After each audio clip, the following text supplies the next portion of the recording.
नमस्कार साथियों, आपके एसआई की प्रिपरेशन कैसे चल रही है? आई होप कि अच्छी चल रही होगी। आज हम चर्चा कर रहे हैं घरेलू हिंसा से महिलाओं का संरक्षण अधिनियम 2005 के बारे में। स्टेट पॉलिटी का टॉपिक है और ये 3-4 ऐसे टॉपिक है जैसे पॉस्को एक्ट है, बाल संरक्षण अधिनियम है, तो उनको हम एक बार शॉर्ट नोट्स के रूप में करेंगे। तो सबसे पहले क्या है कि घरेलू हिंसा से महिलाओं का संरक्षण अधिनियम 2005 का एक्ट नंबर 43 था, ठीक है ना। तो ये पूछा जाता है कि कौन सा एक्ट था और कितने नंबर का था। तो 2005 का 43वां नंबर एक्ट था। विधेयक पारित हुआ 13 सितंबर 2005 को, लागू हुआ था 26 नवंबर 2006 को। भारत गणराज्य के 56वें वर्ष में संसद द्वारा लागू किया गया था। इसके अंदर 5 अध्याय 37 धाराएं हैं। अध्याय 5 कौन से हैं? तो एक तो परिभाषाएं हैं, दूसरा घरेलू हिंसा, तीसरा संरक्षण अधिकारी एवं सेवा प्रदाता। किसको बोलते हैं सेवा प्रदाता? आगे हम चर्चा करेंगे। राहत प्राप्त करने के लिए प्रक्रिया क्या है, और एक विविध। अब हम चर्चा करते हैं सबसे पहले परिभाषाएं की।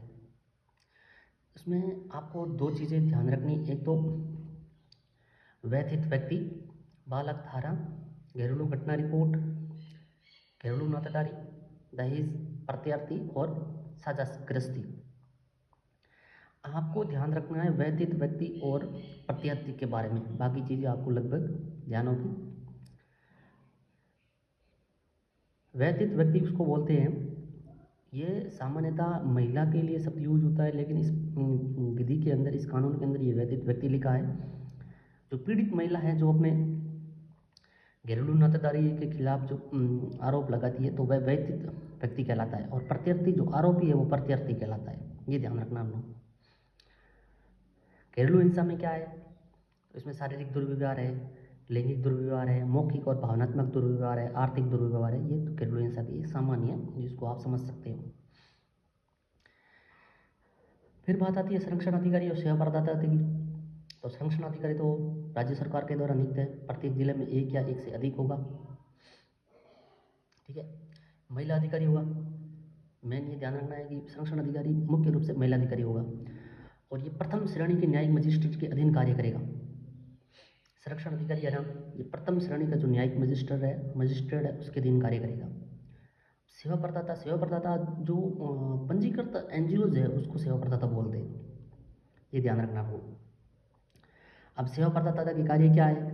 DIR तैयार करना, डोमेस्टिक इंसिडेंट रिपोर्ट तैयार करना, घरेलू घटना रिपोर्ट, चिकित्सा, विधिक, महिला को शिकायत दर्ज व अनुतोष का आवेदन में सहायता करना। ये अनुतोष का मतलब होता है राहत। ये ऐसे शब्द दे रखे सीधे ही, ये सहायता निःशुल्क करवाएगा, ठीक है। आगे हम बात करते हैं कि संरक्षण अधिकारी की कर्तव्य पालन करने में विफल होने पर जो संरक्षण अधिकारी है वो अपने कर्तव्य पालन करने में विफल हो जाता है तो 1 साल की जेल और 20,000 रुपये का जुर्माना लगता है, धारा 33 के तहत। और अभियोजन की स्वीकृति जिस राज्य सरकार की द्वारा दी जाएगी। पीड़ित महिला द्वारा शिकायत किसके पास की जा सकती है? तो ये पुलिस अधिकारी के पास, संरक्षण अधिकारी के पास, और सेवा प्रदाता और न्यायिक मजिस्ट्रेट, इनके थ्रू ये शिकायत कर सकती है पीड़ित महिला। अब पीड़ित महिला को क्या बोलते हैं? तो वो आपको ध्यान रखना है, व्यथित व्यक्ति बोलते हैं। आगे हम अध्याय 4 के बारे में चर्चा करेंगे।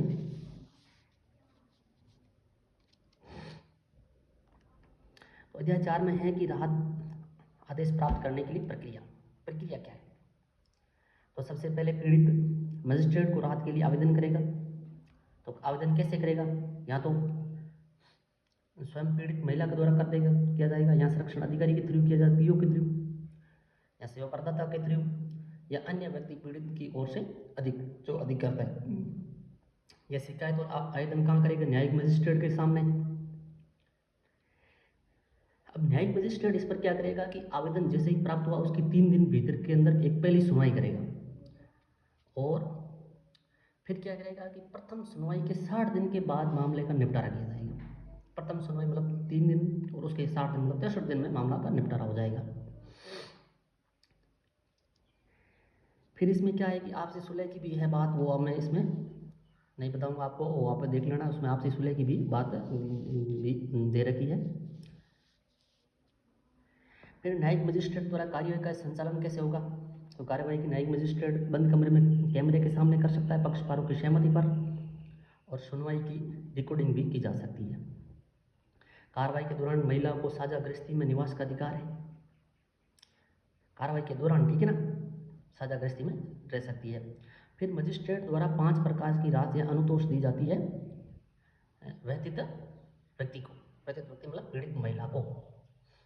उसमें संरक्षण का आदेश होगा, निवास का आदेश होगा, आर्थिक आदेश होगा, अभिरक्षा आदेश होगा, क्षतिपूर्ति आदेश होगा। इनकी परिभाषाएं भी दे रखी हैं। और मजिस्ट्रेट की अधिकारिता क्या है? जहाँ व्यतीत व्यक्ति निवासरत है, जहाँ प्रत्यर्थी निवासरत है और जहाँ घटना हुई, ये मजिस्ट्रेट की अधिकारिता के अंदर आता है। फिर आगामी अपील के बारे में चर्चा करते हैं। आगामी अपील, जैसे ही सेशन कोर्ट में 30 दिन के भीतर अंतिम निर्णय की तारीख, जैसे भाई ये न्यायिक मजिस्ट्रेट ने 60 दिन के अंदर निर्णय दे दिया, इससे संतुष्ट नहीं है तो ये महिला सेशन कोर्ट में जा सकती है 30 दिन के भीतर।